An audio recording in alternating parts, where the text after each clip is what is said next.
네, 반갑습니다. 이제 7월에 접어들었습니다. 이제 무더위가 본격적으로 시작되고, 자는 동안에도 이제 에어컨을 틀지 않고는 자기 힘들 정도로 참으로 많이 무더워졌습니다. 어떻게 보면 이런 때에 참 건강을 더 신경 써야 될 것 같습니다. 저도 이 무더위 속에서 감기가 걸렸어요. 쉽지가 않습니다. 그래도 한 주간 어쨌든 이렇게 조금씩 회복돼 가는 그 과정이 있어서 그래도 아픈 가운데서 오히려 연약함을 더 이제 깨닫게 되고, 또 그 가운데서 또 하나님께서 우리를 또 얼마나 때에 따라 돕는 은혜로 함께 하시고 저희 가운데 늘 동행하시는지 깊이 경험할 수 있는 시간이 되었습니다. 물론 이 연약한 또 이 신체로 인해서 어떻게 보면 겸손하면서도 또 한편으로 보면은 우리가 이 세상을 살아가는 것이 참으로 쉽지 않다. 특히나 큰 질병을 가지고 계신 분들은 얼마나 힘이 들겠는가. 또 그리고 그 가족을 품고 있는 그 가족 구성원들도 얼마나 힘들겠는가, 이런 생각이 들었습니다. 오늘 말씀은 주 안에서 기뻐하라, 두 번째 이야기입니다. 제가 조금 전에 이렇게 건강을 이야기하면서 질병이 있고 아픔이 있는 사람들이 어떻게 보면 그 신체의 연약한 가운데서 우리가 기쁨을 찾기가 쉽지가 않습니다. 그런데 우리가 대다수의 사람들은 이 세상을 살아갈 때에 나름대로 그 행복을 찾기 위해서 끊임없이 또 노력도 하고 뭔가를 구하고 또 열심으로 살아가게 되는데, 과연 이 행복이란 것이 어디로부터 오는가? 우리가 또 지난 시간 이어서 한 번 더 생각해 보고, 그리고 나아가서는 이 행복의 근원, 이 기쁨의 근원, 그냥 그거에서 끝나는 것이 아니라 이 기쁨의 열매로서 우리 삶 가운데 이제 하나님께서 무엇을 드러내시기 원하시는지, 그런 하나님 뜻을 우리가 바르게 알고, 그리고 하나님 그 뜻에 우리가 맞추어서 기도하며 순종하는 삶을 살아갈 수 있는 그러한 복된 시간이 되길 바라겠습니다. 우리가 지난 시간에 호모 루덴스라는 말을 들어봤죠. 무슨 뜻이었죠?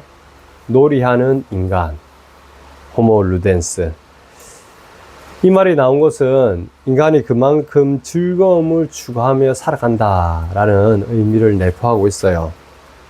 물론 여기서 즐거움이라는 것은 사람들이 성경에서 말하는 그런 즐거움, 기쁨과는 좀 다릅니다. 대다수가 자기 중심적인 즐거움들, 기쁨을 이야기를 하고 있죠. 그러다 보니까 나름대로 자기가 어떤 목표를 세우고 그것을 성취한 데서 그런 기쁨을 또 누리기도 하고, 또 어떤 경우는 여가 생활을 통해서 또 삶의 기쁨들, 즐거움을 또 누리기도 하고, 또 어떤 사람은 물질적인 부유함들, 그래서 보다 더 많은 돈을 얻기도 하고 얻기 위해서 애를 쓰기도 하고, 또는 더 많은 땅을 얻기 위해서, 또는 더 많은 그런 자산의 가치가 있는 것을 얻기 위해서 사람들은 무척 애를 많이 쓰고 있습니다. 아무래도 자본주의 시대를 살아가는 저희에게서는 그런 물질적인 부분에 대해서 자유로울 수는 없죠. 그리고 이것뿐만 아니라 또 사람들이 이런 관계 속에서, 인간과 인간 간의 관계 속에서 기쁨을, 즐거움을 많이 찾으려고 합니다. 사람들이 직장 생활을 하면서 가장 어려워하는, 사직을 하는, 직장을 그만두는 가장 큰 이유의 95%가 바로 인간관계가 그 원인이 된다고 합니다. 그 인간관계의 어려움 때문에 이제 직장을 그만둘 정도로, 어떻게 보면 그 관계라는 것이 우리 인간의 그런 기쁨들, 즐거움에 아주 중요한 요소가 된다는 것을 또 우리가 생각할 수 있죠. 이처럼 이 세상 속에서는 사람들이 나름대로 자기만의 기쁨, 즐거움을 찾기 위해서 많은 노력을 하고 있습니다. 그런데 이러한 모든 것들이 잘 아시겠지만 아주 짧고 제한적이고 또 조건적이고 또 환경이 변함에 따라서 금방 우리 기쁨과 즐거움이 사라져 버리는 그러한 아주 유한하고 한계 많은 그러한 기쁨과 즐거움이라는 것을 우리는 생각해 볼 수 있습니다. 잠시 깜빡거리는 기쁨이죠. 성경에서는 이런 기쁨을 이야기하고 있지 않습니다. 바울이 이야기했던 것처럼 주 안에서 항상 기뻐하라. 주 안에서 항상 기뻐하라. 내가 다시 말하노니 기뻐하라. 기뻐하는데 어떻게 한다고요? 항상 기뻐하라. 이것은 우리가 조금 전에 말했듯이 어떤 성취나 여과나 물질이나 관계를 통해서 얻을 수 있는 그런 기쁨이라고 말하기는 어렵죠. 왜냐하면 그런 것들은 항상 기뻐할 수 없기 때문입니다. 그러면 바울이 말하는 항상 기뻐하라. 우리가 이렇게 할 수 있는 그 근거는 어디에 있는가? 우리가 지난 시간에 이 부분에 대해서 좀 여러 부분에서 생각을 해봤죠. 오늘은 이 부분에 대해서 우리가 기쁨의 근원이 무엇인가? 그리스도인에게 참 기쁨의 근원이 무엇인가? 이 부분을 간략하게 한번 살펴보고자 합니다. 우선은 바울이 말했듯이 항상 기뻐할 때 제일 앞에 전제가 있습니다. 뭡니까? 주 안에서. 주 안에서라는 말은 어떻게 보면 우리의 기쁨의 위치에 대해서 이야기를 하고 있죠. 위치. 기쁨의 위치가 어딘가. 우리의 기쁨의 그 포인트가 어디서부터 우리가 기쁨을 얻고 있는가. 이 부분을 생각하게 합니다. 성경에서 주 안에서란 말은 어떤 의미가 가진댔죠? 하나님과, 즉 예수 그리스도와 우리의 연합된 관계를 이야기한다고 했어요. 관계. 그래서 바울이 얘기했던 것처럼 주 안에서 항상 기뻐하라 했을 때 우리의 기쁨의 근원은 어디로부터 오는가? 다른 어떤 곳에서 오는 것이 아니라 예수 그리스도 안에서, 예수 그리스도와 한 몸을 이룬 그리스도의 몸된 교회의 구성원이 되는 그리스도인들에게 해당하는 말이고, 그리고 이 그리스도인들에게 참 기쁨을 주는 근원은 바로 이 예수 그리스도다. 예수 그리스도께서 우리와 함께 하시고 그 은혜의 결과로서 우리가 드러나는 것이 기쁨이다 라는 것을 우리는 생각해 볼 수 있습니다. 바울이 에베소서 1장 3절에서 이런 말씀을 합니다. 하늘에 속한 모든 신령한 복을 우리에게 주셨다. 하늘에 속한 모든 신령한 복을 우리에게 주셨다. 우리가 하늘에 속한 모든 신령한 복을 누구로부터 우리가 받아 누릴 수 있습니까? 바로 주 예수 그리스도로부터. 주 예수 그리스도로부터 우리가 받아 누린다는 것은 우리의 생명의 근원이 주 예수 그리스도로부터 온다는 것. 우리의 모든 기쁨의 원천이, 하늘의 모든 신령한 복들이 주 예수 그리스도로부터 주어진다는 것을 말하고 있는 거죠. 이것이 그리스도, 주 안에서 항상 기뻐한다라는 말의 의미가 될 수 있습니다. 그리고 이 주 안에 있기 때문에 뭐냐면 이러한 기쁨은 흔히 얘기했을 때 우리가 처해 있는 그런 조건이나 상황에 관계가 없다라고 말할 수 있는 거죠. 왜냐하면 이 예수 그리스도는 이 성령 하나님을 통해서 우리와 함께 거하시는데, 예수 그리스도가 우리가 함께 하는 것은 우리가 놓여 있는 상황이나 그런 조건에 그런 구애를 받지 않기 때문에, 주 예수 그리스도와 함께 하기 때문에 모든 곳에서 어떤 상황 가운데서도 어떤 시간에도 항상 주 예수께서 우리와 함께 하시기 때문에 우리는 항상 기뻐할 수 있다라고 말할 수 있는 겁니다. 그리고 우리가 항상 기뻐할 수 있는 또 근거는 뭐냐면, 이것은 단순히 우리에게 뭐 삶의 지향점, 그 삶의 태도, 이런 걸 이야기하는 게 아니에요. 말 그대로 명령입니다. 명령. 명령이라는 건 뭘까요? 바로 믿음의 결단이죠. 믿음의 결단. 우리가 항상 기뻐할 수 있는 그 근거가 어디로부터 오냐면은, 우리가 믿음으로 살아가는 그 삶 자체에 통해서 바로 주어진다는 거죠. 주께서 명령하시다. 이것은 뭐래였어요? 전제가 하나님께서 그 명령을 우리가 순종할 수 있는 모든 것을 이미 주어진 상황이라고 이야기를 했죠. 이것은 뭐냐면은 상황과 감정에 따라 흔들리는 기쁨이 아니라는 거예요. 항상 기뻐하라 했던 것은 명령어인 것과 같이, 또 다른 말로 하면은 우리 삶 자체가 항상 기뻐하는 삶을 전제를 두고 하나님께서 우리를 구원하셨다라는 의미를 가지고 있는 거죠. 로마서 5장 1, 2절에서 이렇게 말을 하고 있습니다. 그러므로 우리가 믿음으로 의롭다 하심을 받았으니 이 은혜에 들어감을 얻었으며 하나님의 영광을 바라고 즐거워하느니라. 이 믿음으로 의롭다함을 받고, 또 믿음으로 의롭다함을 받았다는 것은 그 하나님의 은혜에 들어감을 이야기하는 거고, 그러한 자들은 자연스럽게 뭘요? 우리가 기쁨이 그 하나님의 영광을 바라고 즐거워한다라고 말씀하고 있어요.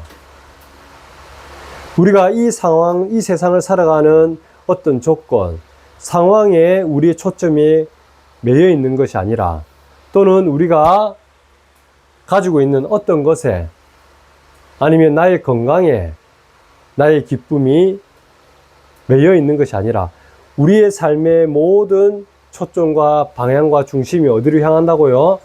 바로 하나님의 그 영광에, 아름다운 그 하나님의 집 가운데 우리가 향하게 돼 있고, 또 그로부터 그 하나님의 영광을 바라보며 우리가 즐거워할 수 있는 그런 근거를 가지게 되는 거죠. 그래서 하박국에서는 이렇게 말을 하고 있죠. 비록 무화과 나무가 무성하지 못하며 포도나무에 열매가 없으며 감람나무에 소출이 없으며 밭에 먹을 것이 없으며 우리의 양이 없으며 외양간에 소가 없을지라도 나는 여호와로 말미암아 즐거워하며 나의 구원의 하나님으로 말미암아 기뻐하리로다. 나는 여호와로 말미암아 즐거워하며 나는 구원의 하나님으로 말미암아 기뻐하리로다. 우리의 기쁨의 근원이 그러니까 주 안에서 예수 그리스도와 한 몸을 이루고 연합하는 그 관계 속에서 오는 것처럼, 또한 다른 한편으로 보면은 이 삶 자체가 우리에게는 명령으로서 이미 주어진 상황이에요. 기뻐하는 삶 자체가 하나님으로부터 주어진. 그렇기 때문에 우리가 그 하나님으로부터 주어졌다는 그 근거가 뭐냐면, 우리가 믿음으로 살아간다는 것이 바로 우리 하나님께서 명하신 항상 기뻐하라는 그 삶의 열매를 우리가 취하며 살아가는 자라는 것이 드러나는 거죠. 그것이 바로 믿음의 증거예요. 또 다른 한편으로 보면은 그러한 자들이기 때문에 믿음으로 살아가는 자들의 초점 자체가 이 세상에 매여 있는 것이 아니라 우리의 참 구원 되시는 여호와 하나님, 이 예수 그리스도 이름, 그 하나님의 영광에 우리가 초점이 맞춰지고 그로부터 우리가 즐거워하고 기뻐한다는 것. 또 하박국에서는 이 여호와 하나님으로 말미암아 즐거워하고 이 구원의 하나님으로 말미암아 기뻐하리라고 하는 고백이 바로 우리 삶 가운데 동일하게 적용된다는 것을 여러분들이 믿어야 된다는 거죠. 그러면 이런 기쁨의 근원을 가진 우리는 과연 어떤 기쁨의 열매를 맺으면서 살아갈 것인가? 기쁨의 열매는 무엇입니까? 라고 우리가 생각해 볼 수 있는 거죠. 특별히 오늘 말씀을 통해서 보면 그것이 보다 구체적으로 주어져 있습니다. 5절 말씀 볼까요? 빌립보서 1장 5절 말씀, 4장 5절 말씀, 빌립보서 4장 5절 말씀입니다. 다 같이 읽어보겠습니다. 시작. 너희 관용을 모든 사람에게 알게 하라. 주께서 가까우시니라. 바울이 주 안에서 항상 기뻐하라. 내가 다시 말하니 기뻐하라. 하고 그 다음에 바로 이어서 나오는 말씀이 너희 관용을 모든 사람에게 알게 하라 라고 말하고 있어요. 우리의 기쁨에, 즉 하나님 주 안에서 주어지는 이 세상에서는 감히 상상도 누리지 못하는 그 참 기쁨, 참 즐거움의 열매로서 들어가는 것이 바로 뭐냐면 관용이라는 거죠. 관용. 그러면 관용이라는 것은 과연 무엇인가? 관용이라는 것은 이 의미는 무엇인가? 헬라어로는 보면 에피에이케이스 이렇게 하거든요. 에피에이케이스라고 하는데 이것은 단순히 참고 눈 감아준다 라는 의미가 아니에요. 또는 우리가 사전적으로 보면은 어떤 죄를 범하거나 잘못한 사람을 갖다가 용서하고 받아주는 거거든요. 용서하고 그냥 받아주는 거. 근데 그리고 나가서는 이 관용이라는 의미 자체가 뭐냐면 어떤 정의에 적합한 것을 분별해서 그렇지 않은 경우에 또 어느 정도 수용한다 이런 의미가 있어요. 어떤 기준이 있고 그 기준에 부합하지 않는 경우에도 수용할 수 있는 그러한 태도를 관용이라는 말로 사용하는데, 근데 성경에서는 그런 이런 부분들을 관용이라고 할 때는 단순히 그런 행위, 예를 들어서 우리가 이 세상에서 법에서도 뭐냐면 대통령의 큰 권한 중에 하나가 뭐냐면 사면권이 있습니다. 특별 사면권이 있어요. 이제 8월 15일 날이 뭐예요? 광복절이죠. 광복절이 되면 매년마다 또 대통령이 또 여러 가지 또 의미를 담아서 사면권을 행사를 합니다. 그래서 뭐 다양한 사유로 인해 가지고 형벌을 받고 지금 수감되어 있는 감옥에 들어가 있는 사람들 중에 또 이 사람들은 뭐 바울 대통령이 봤을 때 충분히 형을 또 수감했다든지 아니면은 또 이 사람은 또 부당하게 그런 형을 살게 했다든지 그렇게 해서 결국은 뭐냐면 더 형을 살아야 되는데 그것을 감해서 사하면 말 그대로 자기 형 자체를 갖다가 면해주는 그러한 특권을 누리거든요. 그 이런 것도 뭐예요? 어떻게 보면 아주 관용적이다 이렇게 이야기할 수 있잖아요. 그죠? 근데 성경에서는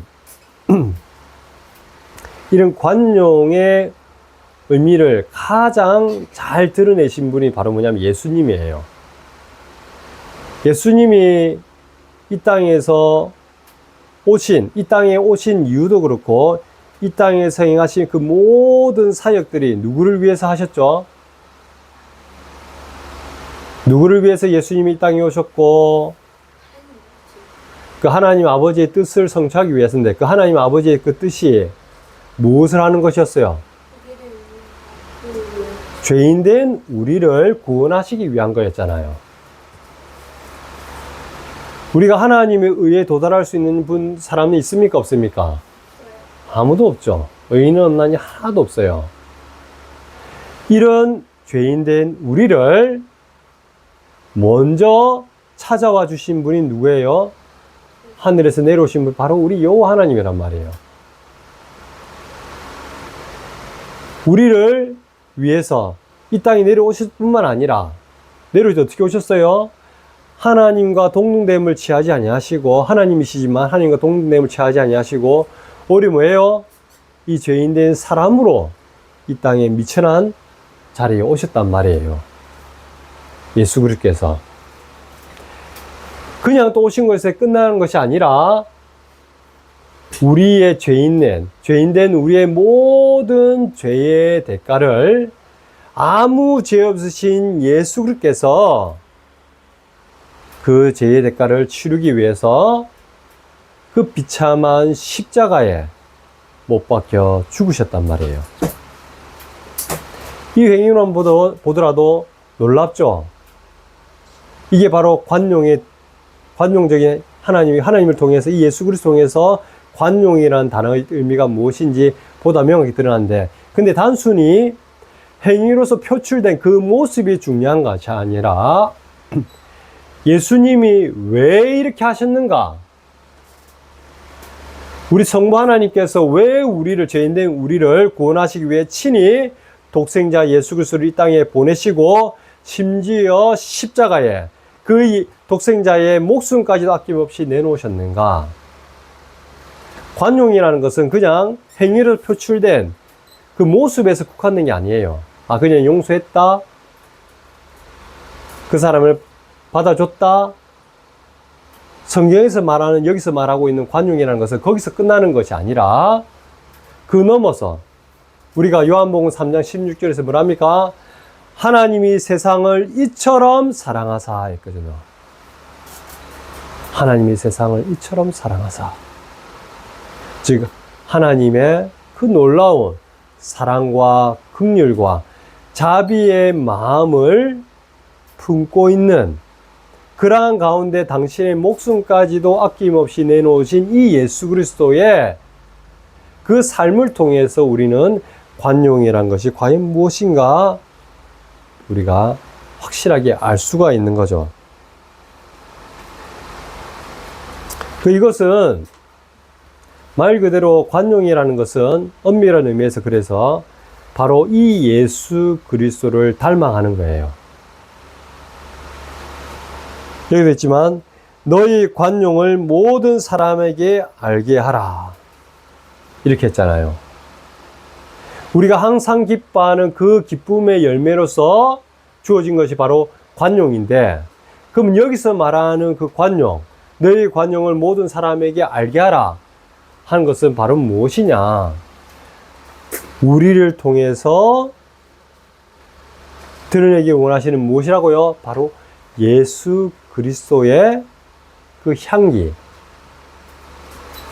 또 다른 말로 하면은 관용이라는 것은 죄로 말미암아 훼손되고 잃어버렸던 그 하나님의 형상이 회복된 상태를 또 표현한다고 우리가 이야기할 수 있는 거예요. 잃어버렸던 하나님의 그 형상. 너희 관용을 모든 사람에게 알게 하라. 너희가 잃어버렸던 그 하나님의 형상을 회복해라. 또 나아가서는 뭐예요? 좀 더 구체적으로 하면 너희의 삶을 통해서 예수 그리스도를 온전히 드러내라. 모든 사람에게 너희를 통해서 예수 그리스도가 어떤 분인지 온전히 드러내라 라는 말로 우리는 해석할 수 있는 거예요. 기쁨의 열매로서 주어진 것은 관용이고, 또 다른 말로 하면은 그 기쁨의 열매로서 우리가 주어지는 것은 뭐예요? 우리 삶 가운데 예수 그리스도가 드러난다는 거예요. 예수님이 우리를 사랑하신 그 사랑, 예수님이 우리를 용서하신 그 용서와 그 예수님이 우리를 품고 섬기고 헌신하신 그 모든 헌신과 또 섬김, 예수님의 그 겸손, 이러한 예수님께서 행하신 이 모든 삶의 풍성한 열매들이 동일하게 우리를 통해서 드러난 상태가 바로 너희 관용을 모든 사람에게 알게 하라. 마태복음 11장 29절에는 이렇게 말씀하고 있습니다. 나는 마음이 온유하고 겸손하니 나의 멍에를 메고 내게 배우라. 나는 마음이 온유하고 겸손하니 나의 멍에를 메고 내게 배우라. 또 다른 말로 하면은 우리가 관용을 드러낸다는 것은 우리가 이 예수 그리스도를 배워가는 거예요. 예수 그리스도를 닮아가는 거예요. 그것이 바로 뭐냐면 우리의 관용을 모든 사람에게 알게 하는 거예요. 그러면 예수 그리스도를 우리가 배워간다. 예수 그리스도를 따라가는 삶. 이거는 뭐예요? 또 다른 한편에 보면 자기를 부인하고 자기 십자가를 지는 삶인 거죠. 그래서 예수님이 마태복음 11장 29절에 말한 것처럼 나의 멍에를 메고 나를 배우라. 자기를 부인하고 자기 십자가를 지고 나를 따르라 하는 말씀과 같이 연결이 되는 거죠. 고린도후서 10장 1절에는 이렇게 말하고 있습니다. 그리스도의 온유와 관용으로 너희를 권하고, 그리스도의 온유와 관용으로 너희를 권하고. 우리의 바울 또한 뭐예요? 바울이 많은 사람들에게 권면하고 그들에게 가르치고 했던 것은 다른 것이 아니라 바울 또한 뭐예요? 바울의 삶을 통해서 이 그리스도를 사람들에게, 바울의 이 예수 그리스도의 온유와 관용을 가르치고 일깨우고 그들 삶 가운데 이러한 그리스도의 온유와 관용이 드러나도록 바울이 그렇게 애를 썼다는 거예요. 이러한 삶은 또 다른 한편으로 보면은 바로 성령의 열매라고 할 수 있는 거죠. 이 예수님께서 승천하시면서 우리 가운데 보내신 분이 누구예요? 성령 하나님이에요. 보혜사 성령 하나님이시잖아요. 이 성령 하나님을 통해서 우리에게 보내셔서 우리에게 알게 하시는 분이 바로 뭐예요? 예수 그리스도가 어떤 분인지, 그리고 이 예수 그리스도를 따르는 삶을 살도록 너는 내 것이야. 그 보증으로서 우리에게 보내신 분이 이 성령 하나님이시고, 너는 내 것, 즉 예수 그리스도의 것이라는 것을 드러내도록 우리 삶 가운데 말씀을 깨닫게 하시고 말씀이 살아 역동하게 하시고 우리 삶을 통해서 이 예수 그리스도의 영광을 온전케 하시는 그분이 바로 성령 하나님이시잖아요. 그걸 통해서 드러나는 것이 바로 성령의 열매로서 드러난다는 거죠. 즉 너희의 관용을 모든 사람에게 알게 하라는 것은 바로 이 또 성령의 열매를 많은 사람들에게 드러내는 삶이랑 똑같은 거예요. 갈라디아서 5장 22절에는 이렇게 말하고 있습니다. 오직 성령의 열매는 사랑과 희락과 화평과 오래 참음과 자비와 양성과 충성과 온유와 절제니, 이러한 성령의 열매를 우리 가운데 풍성하게 맺게 하시고 하나님께 영광을 돌리게 하시는 분이 바로 성령, 보혜사 성령 하나님이시란 거예요.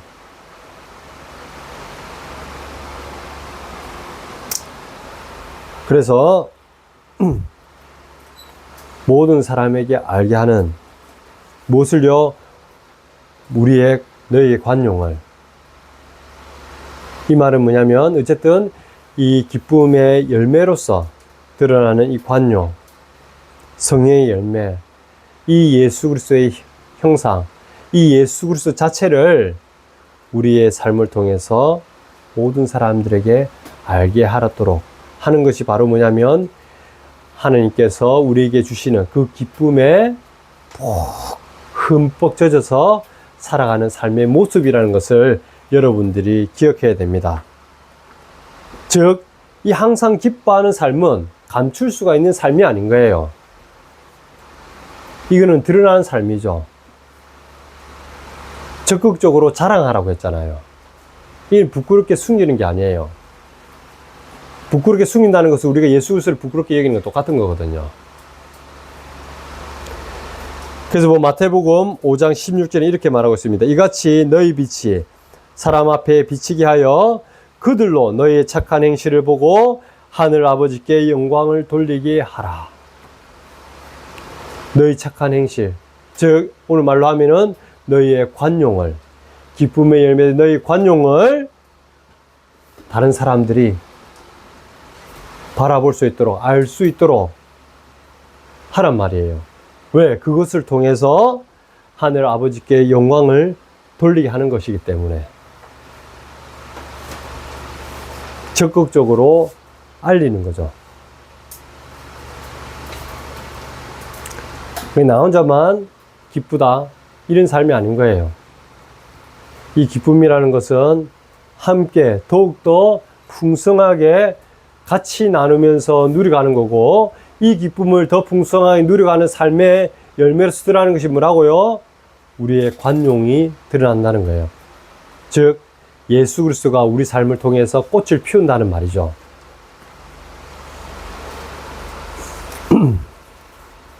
더욱더 이렇게 우리가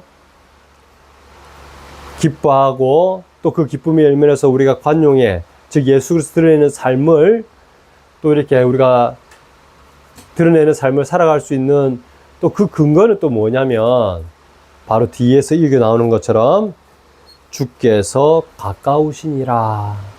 주께서 가까우시니라. 예수님께서 공생애를 시작하시면서 뭐라 말씀하셨죠? 회개하라. 천국이 가까이 왔느니라. 뭐라고요? 회개하라. 천국이 가까이 왔느니라. 천국이 가까이 왔다. 여기서 말하면 주께서 가까이 뭐라고요? 5절에 뭐랍니까? 주께서 가까우시니라. 주께서 가까웠다는 말은 뭐예요? 우리가 살아가는 이 삶의 현장 자체가 바로 뭘 의미하는 겁니까? 하나님 나라를 의미하는 거예요. 하나님 나라를. 하나님께서 친히 통치하시고 다스리시는 그러한 하나님 나라를 의미한다고 생각하면 되는 거예요. 하나님 나라를 살아가는 자들이기 때문에 당연히 뭐예요? 우리 가운데서는 그 하나님 나라의 기쁨들, 어쩌면 하늘에 있는 그 신령한 복들이 우리 삶을 통해서 충만하게 또 드러나고 또 많은 사람들에게 증거가 되는 거죠. 그 결정체가 우리를 통해 예수 그리스도 이름이 증거되는 삶이고, 그리고 또 이 말은 뭐냐면은 하나님께서 친히 우리를 다스린다 이 말은 뭐예요? 예수님이 자신의 또 다른 이름처럼 임마누엘, 주께서 우리와 함께 하신다, 주께서 늘 우리와 동행하신다는 것을 오늘 한 번 더 이야기하고 있는 거예요. 내가 인지하고 있던, 내가 느끼고 있던 그런 거랑 내가 이해를 한다든지 이런 거랑 상관없이 나의 감정과 이성과 나의 그런 오감의 그런 느낌에 아무 상관없이 하나님이 우리와 함께 하시는 거예요. 우리가 하나님께 다가가는 것이 아니라 하나님께서 우리를 찾아오시고 우리 가운데 예수 그리스도를 믿는 믿음으로 살아가는 하나님 자체가 뭐냐면 하나님께서 지금도 이 순간도 우리와 함께 하신다는 것을 온전히 드러내고 있는 것이죠.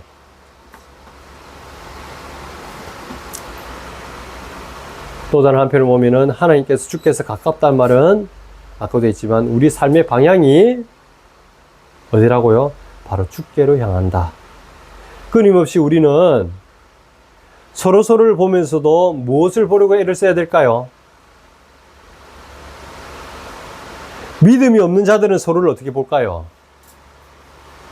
말 그대로 자기 중심적으로 자기 잣대로 사람을 재단하고 판단하고 자기 보기에 좋으면 좋아 자기 편 삼고 자기 보기 싫으면 미워하고 원수 삼고 또 오늘 좋았다가도 또 내일 자기 봤을 때 싫다 하면 언제 그러냐는 듯이 원수처럼 내쳐버리고, 이게 믿음 없는 삶의 모습이라면은 믿음 있는 자들은 서로를 바라볼 때 어떻게 바라볼까요? 믿음의 눈으로 바라본단 말이에요. 믿음의 눈. 믿음의 눈으로 바라본다는 것은 다른 한편으로 보면 뭐예요? 말 그대로 하나님께서 우리를 바라보시는, 하나님께서 우리를 사랑의 눈길로, 하나님께서 우리를 자비의 손길로, 긍휼로 바라보시는 것처럼 서로를 향해서도 정죄 판단의 그런 눈길이 아니라 서로를 향해서도 죄인된 나를 당신의 목숨보다도 더 아낌없이 사랑하신 그 예수 그리스도의 사랑의 눈길로, 긍휼의 눈길로, 자비의 마음으로 품고 바라보고 승인하는 거예요. 나아가서 뿐만 아니라 우리 가운데 주어진 상황도, 조건도 그런 식으로 해석을 해가는 거죠. 이 무더위에도 어떻게 보면은 너무 무덥기 때문에 쉽게 지치고 짜증나고 뭔가를 하더라도 의욕도 없어지고 이렇게 받아들일 수 있겠지만, 근데 믿음의 사람들에게는 이조차도 때요, 이 더위를 통해서도 하나님께서 또 선하게 하시는 이런 더위가 있기 때문에 어떻게 돼요? 여러분들, 우리가 또 다양한 과실의 또 열매를 우리가 먹을 수 있잖아요. 또 겨울이 있기 때문에 하나님께서 또 사계절이 있기 때문에 그때마다 주시는 은혜 가운데 우리가 건강하게 아름답게 이 지구가 또 우리가 살아갈 수 있는 거예요. 비가 오는 날도 마찬가지로 비가 오면 비가 오는 대로 믿음의 눈을 바라볼 때 또 하나님께서 주시는 아름다운 메시지가 있고, 눈이 오면 눈이 오는 대로, 맑으면 맑은 대로 우리의 잣대로 좋고 나쁘고 판단하는 것이 아니라 하나님께서 우리에게 허락하신 그 믿음의 눈으로 하나님이 우리에게 주시는 그 하나님의 뜻 가운데 이 세상을 바라보고 상황을 보고 우리가 다시 재해석을 볼 때는 됐지만 끊임없이 우리 가운데 그런 기쁨들, 그리고 기쁨의 열매로서 그 관용들이 차고 넘치게 나온단 말이에요. 그래서 입술 가운데서는 감사가 끊이지 않는 거죠. 근데 이런 믿음이 없는 사람들은 아무리 좋고 많은 것을 가지고 있더라 하더라도 입술에, 삶 가운데 불만 불평이 끊이지 않습니다. 요즘에 특히 우리나라 같은 경우는 이제 선진국의, 여러분들도 마찬가지지만 이미 선진국 수준에서 살아가고 있잖아요.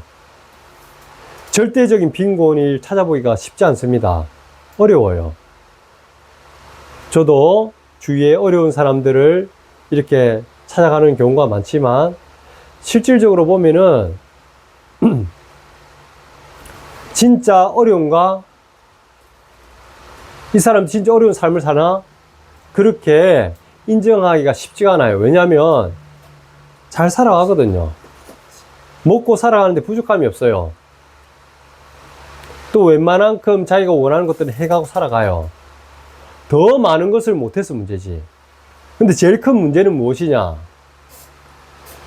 상대적 박탈감도 박탈감이겠지만 그 어떤 좋은 것을 줘도 어떤 상황 가운데서도 이분들의 가장 큰 아픔은 뭐냐면 바로 마음이에요. 그들 가운데서는 불만 불평이 떠나지가 않아요. 어떻게 했을 때도 아무리 좋은 걸 줘도 감사보다는 뭐냐면 이거보다 더 하지 못한 것을 못 가져서, 더한 것을 못 가져서 또 불만인 거예요.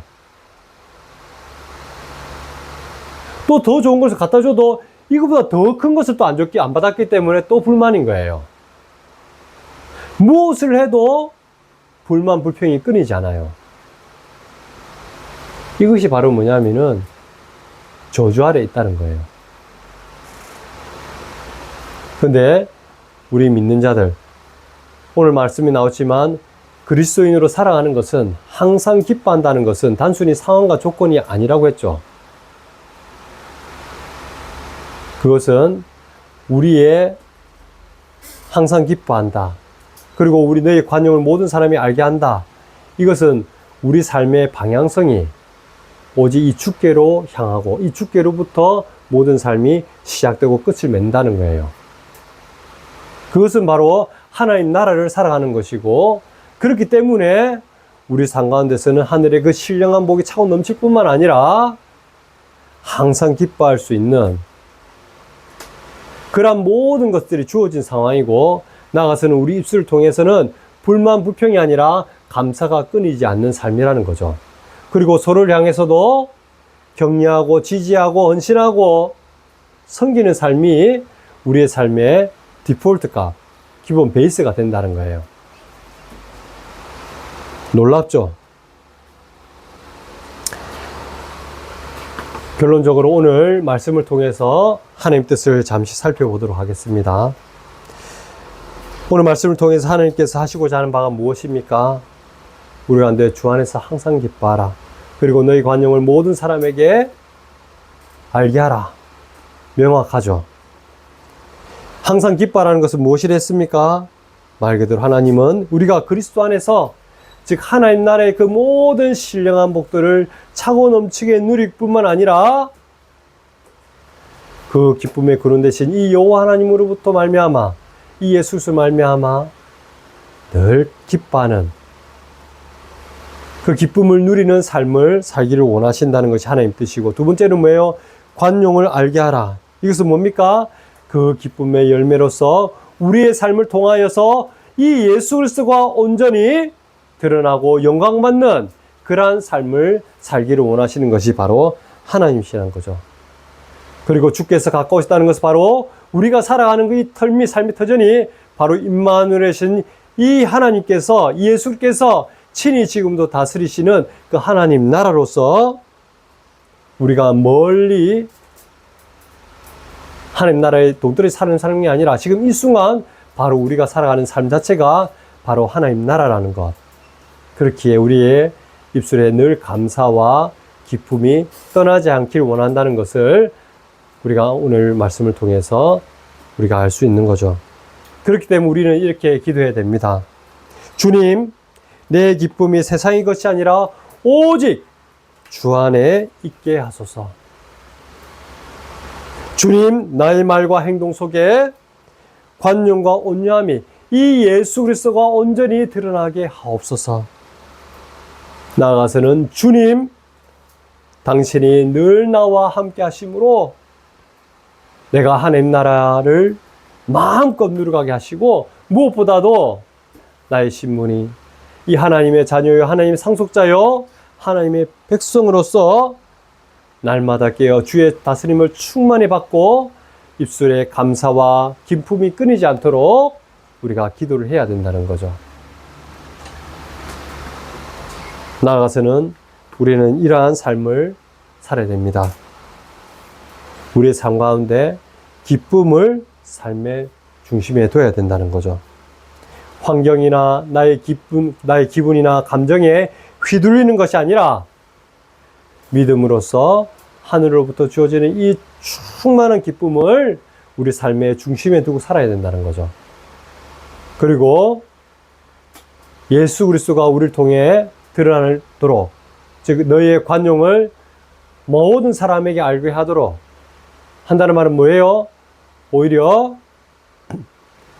사랑하고 섬기고 헌신하는 삶이 우리 삶 가운데 더욱더 충만하게 일어나야 된다는 거죠. 나아가서는 이러한 하나님 나라의 백성으로서 우리의 그 감사와 기쁨이 넘치는 그 삶이 일상화될 수 있도록 늘 기도하는 삶을 살아가는 저와 여러분이 되어야 된다는 것을 오늘 말씀을 통해서 꼭 기억하시고, 또 그러한 한 해의 충만한 복락들을 누려가는 저와 여러분 되시길 간절히 기도하겠습니다. 잠시 기도하겠습니다.